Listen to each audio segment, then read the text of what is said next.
चलल दवाइया हो, लेके यहाँ सजनवा भैया हो।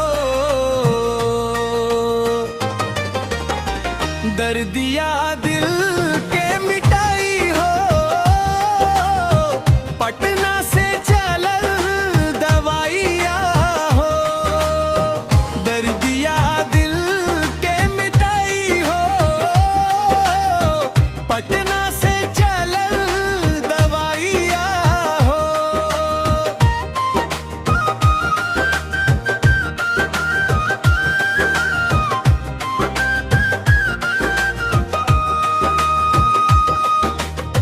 ससुरारी में लागल उदासी, याद आवे रोजे पियवा के हंसी। चिट्ठिया में लिख ले सनहिया हो, पटना से चलल दवाइया हो।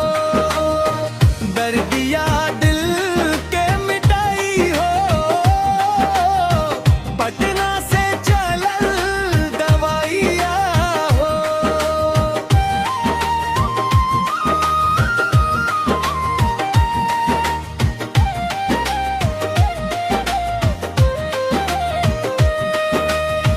गंगा किनारे से हवा जब बहे, तोहरे नामवा मनवा कहे।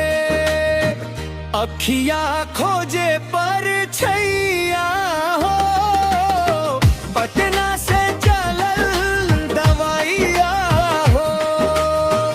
दर्दिया दिल के मिटाई हो, पटना से चलल दवाइया हो।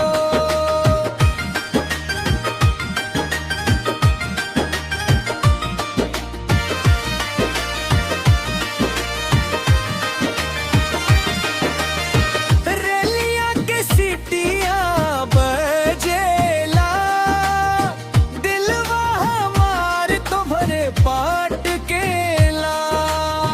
लेके आई हाँ खुशी अइया हो, पटना से चलल दवाइया हो। समापन बाटे नगरिया हो, टूटे ना प्रेम के डगरिया हो। समझ सब